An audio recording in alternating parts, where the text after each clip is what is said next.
அன்பானவர்களே, அன்பு வணக்கங்கள். இந்த நாள் நல்ல நாளாக, சந்தோஷமான நாளாக, மகிழ்ச்சியான நாளாக, ஆனந்தமான நாளாக, இன்பமான நாளாக உங்களுக்கு அமைய எல்லாம் வல்ல இறை பேராற்றலிடம் பிரார்த்தனை செய்கிறேன். வாழ்வில் நாள்தோறும் புது புது பிரச்சனைகள் வந்த வண்ணமாக இருக்கிறது. நாம பிரச்சனைகளை தேடி செல்லவில்லை என்றாலும் கூட பிரச்சனைகள் நம்மை தேடி வந்து வரிசை கட்டி நிற்கின்றன. இந்த பிரச்சனையிலிருந்து விடுபட முடியாமல் சிக்கிக்கொண்டு தத்தளித்து வருபவர்கள் இன்று ஏராளம். அப்படி பிரச்சனைகளை சமாளிக்கக்கூடிய மனப்பக்குவமும் மன வலிமையும் உங்களுக்கு இறைவன் அருளட்டும். இந்த சேனலை புதிதாக பார்ப்பவர்களாக இருந்தால் முதலில் இந்த சேனலை சப்ஸ்கிரைப் செய்து எனக்கு ஆதரவையும் ஊக்கத்தையும் உற்சாகத்தையும் தாருங்கள். இதுவரை நீங்கள் தெரிந்திராத, படித்திராத, கேட்டிராத பல விஷயங்கள் உங்களுக்கு நாள்தோறும் தெரியப்படுத்துகிறேன். அது உங்களை நீங்கள் உயர்த்திக் கொள்வதற்கு, பண்படுத்திக் கொள்வதற்கு, ஒரு ஞான நிலை அடைவதற்கு உங்களுக்கு ஒரு வழிகாட்டியாக அமையும். அன்பர்களே, இன்று நாம் என்ன பார்க்க போகிறோம் என்றால், தங்கள் ஆயுள் முடியும் முன்பே இறந்து போகிறவர்கள் யாரெல்லாம் தெரியுமா என்பதை தெரிந்து கொள்ளுங்கள். இறைவன் ஒவ்வொருவருக்கும் இவ்வளவு ஆண்டு காலம் நீங்கள் பூமியில் வாழலாம் என்று ஒரு கணிப்பை கணித்துதான் பிறப்பை தருகிறார். அப்படிப்பட்ட அந்த பிறப்பு அமைவது என்பது ஒரு அரிதான ஒரு வரம், அற்புதமான பாக்கியம். அரிது அரிது மானிடராய் பிறத்தல் அரிது என்று அவை பிராட்டி கூறினார். அப்போ இந்த பிறப்பு இருக்குது பாருங்க, இது ஒரு அற்புதமான பிறப்பு. இறைவன் நமக்கு தந்திருக்கின்ற பெரிய சொத்து இந்த பிறப்பு. அதிலேயும் இந்த உடல். இந்த உடல் ஒரு அற்புதமான இயந்திரம். என்னதான் இந்த காலத்துல ரோபோக்களை கண்டுபிடித்தால் கூட இறைவனால் தரப்பட்ட இந்த இயற்கையான உடல் போல விஞ்ஞானிகளால் இனிமேல் கண்டுபிடிக்கவே முடியாது. ரோபோட்னால சுவாசிக்க முடியாது, பார்க்க முடியாது, சாப்பிட முடியாது, ஜீரணம் செய்ய முடியாது. மனிதர்களால் மட்டும்தான் இவையெல்லாம் நடக்கக்கூடிய சாத்தியம். அப்போ இறைவன் தந்த ஆயுட்காலம் வரைக்கும் வாழ்வதுதான் ஒரு மனிதனுடைய நோக்கமாக, குறிக்கோளாக, லட்சியமாக இருக்க வேண்டும். இந்த பிறப்பு தரப்பட்டிருப்பது என்பது போன பிறப்பினுடைய கர்மாவை கழித்துக் கொள்வதற்காக இறைவன் தரப்பட்ட ஒரு அன்பளிப்பு. இப்ப கர்மா கழிவதற்காக தான் நாம் மனித பிறப்பை எடுத்து எடுத்து வருகிறோம். ஆனா கர்மா கழிப்பதற்கு பதிலாக கர்மாவை சேர்த்துக் கொள்ளுகின்ற வகையில் தான் இன்றைய மக்கள் வாழ்க்கை சென்று கொண்டிருக்கிறது. நமக்கு ஆயுள் இருக்கிறது என்று மனிதர்களுக்கு தெரியும். இருந்தாலும் கூட மரணத்தை விரும்பியே தெரிந்தே வரவேற்கின்றவர்கள் என்று அதிகமாக மாறி வருகிறார்கள். அது எப்படிங்க அவன் மரணத்தை போய் விரும்பி வரவேற்பார்கள் என்று நீங்கள் கேட்கலாம்.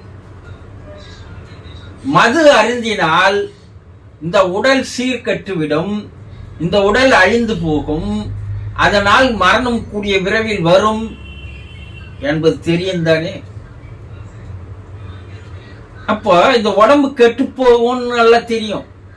இந்த உடம்பு கெட்டு போனா நமக்கு மரணம் வரும்னு தெரியும். தெரிஞ்சுதானே அந்த மதுவுக்கு அடிமையாக்குறார்கள்.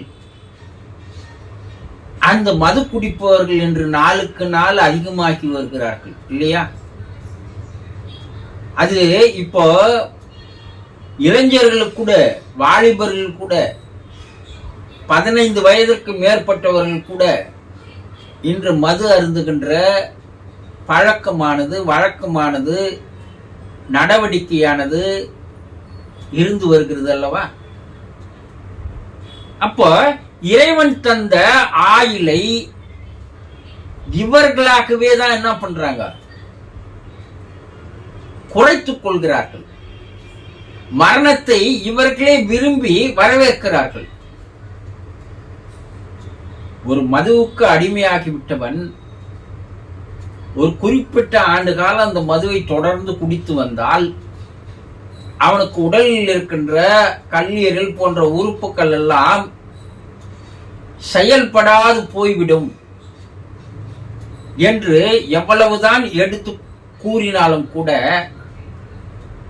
என் உடம்பு கேட்டா எனக்கு அதை பத்தி கவலை இல்லைங்க, நான் செத்து போனாலும் அதை பத்தி கவலை இல்லைங்க, ஆனா இன்னைக்கு நான் என்னால் குடிக்காது இருக்க முடியாது என்று நாள்தோறும் தினசரி குடித்து வருகிறார்கள் அல்லவா? அப்போ இவர்கள் விரும்பித்தானே தன்னுடைய மரணத்தை இவர்களே வரவேற்றுக் கொள்கிறார்கள். மது மட்டுமல்ல, மற்ற போதை பழக்க வழக்கங்கள் கூட உடலை, ஆரோக்கியத்தை சீரழித்து விடும் என்று நன்றாக தெரியும். இருந்தாலும் கூட இன்றைய பள்ளி மாணவர்களிடையே, கல்லூரி வாலிபர்களிடையே, இளைஞர்களிடையே இந்த போதை பழக்கம் என்பது அசூர வளர்ச்சி அடைந்து கொண்டிருக்கிறது. சோ அவர்களும் தன்னுடைய உடலை தானே கெடுத்துக் கொள்கிறார்கள். அப்ப அவர்கள் ஆயுள் முடிகிற வரைக்கும் வாழ்வார்களா என்பது சந்தேகம்தான். சரி, இறைவன் இவ்வளவு ஆயுளை தந்திருக்கும் போது தற்கொலை செய்து கொள்கிறார்கள் அல்லவா? இவர்களும் தெரிந்தேதான் தன்னுடைய ஆயுளுக்கு முன்னாடியே மரணத்தை தானே வரவேற்றுக் கொள்கிறார்கள். அப்போ விபத்தில் அடிபடுபவர்கள் அவர்களுக்கு தெரியாது. அவர்கள் மரணத்தை யாரும் வரவேற்பவர்கள் அல்ல. எதிர்பாராத விதமாக நடக்கின்ற ஒரு நிகழ்வு விபத்து என்பது, அகால மரணம் என்பது. அதே போல கொலை செய்யப்படுபவர்கள் கூட விரும்பி அந்த கொலையின் மூலமாக மரணம் அடைவதை அவர்கள் விரும்புவதில்லை. அவர்கள் மரணத்தை வரவேற்பதில்லை. ஆனால் எதிர்பாராத விதமாக கொலை செய்யப்படுகிறார்கள். இவர்கள் இந்த பட்டியலில் வரமாட்டார்கள். அகால மரணம், விபத்தில் அடிபடுபவர்கள், கொலை செய்யப்படுபவர்கள் அவர்கள் விரும்பி மரணம் அடைவதற்கு வரவில்லை. அவர்களே எதிர்பாராத விதமாக நடக்கின்ற நிகழ்வுகள். ஆனால் விரும்பியே தன்னுடைய ஆயுளை, தன்னுடைய உடலை கெடுத்துக் கொள்வதோடு ஆயுளை குறைத்துக் கொள்கின்ற இந்த மனிதர்கள் போதைக்கு அடிமையானவர்கள். அந்த போதையின் மூலமாக உடல் கெட்டு போகிறது. அளவுக்கு அதிகமாக உடல் உறுப்புகள் பாதிக்கப்படுகிறது. அதனால் தீர்க்க முடியாத நிலைக்கு அந்த நோய்கள் வருகிறது. மருத்துவத்தாலும் கூட அவர்களை காப்பாற்ற முடியாது, அவர்களுக்கு ஆயுளை தர முடியாது. அப்போ தெரிந்துதான் இவர்கள் அனைவருமே உலக அளவில் தெரிந்துதான் மதுவுக்கு அடிமையாக்கி கொண்டிருக்கிறார்கள். நாளுக்கு நாள் அந்த மதுவனுடைய அடிமை பழக்கம் அதிகமாகி கொண்டிருக்கிறது. நாளுக்கு நாள் தன்னுடைய உடலை சீரழித்துக் கொள்கிறார்கள், நோய்களை வரவேற்கிறார்கள்.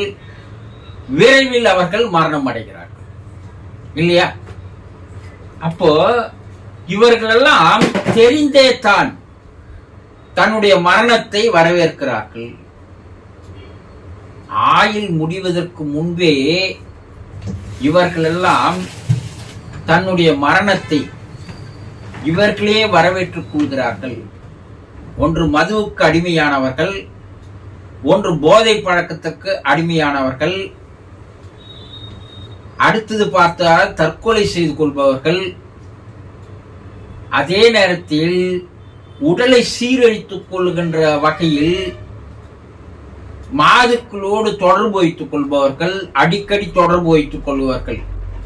அதனால் அவர்களுடைய உயிர் சக்தியானது அதிகமாக செலவாகும் போது உடலில் நோய் எதிர்ப்பு சக்தி இல்லாமல் பலவீனமாகி அவர்களும் இறந்து போகிறார்கள். ஆக மது, மாது, போதை இந்த பழக்கங்களில் இருப்பவர்கள் தன்னுடைய ஆயுள் முடிவதற்குள்ளே தன் மரணத்தை அவர்கள் இருகரம் கூப்பி வரவேற்று மரணம் அடைகிறார்கள் என்பதை தெரிந்து கொள்ளுங்கள். தெரிந்து கொண்டீர்களா? சந்தோஷம்.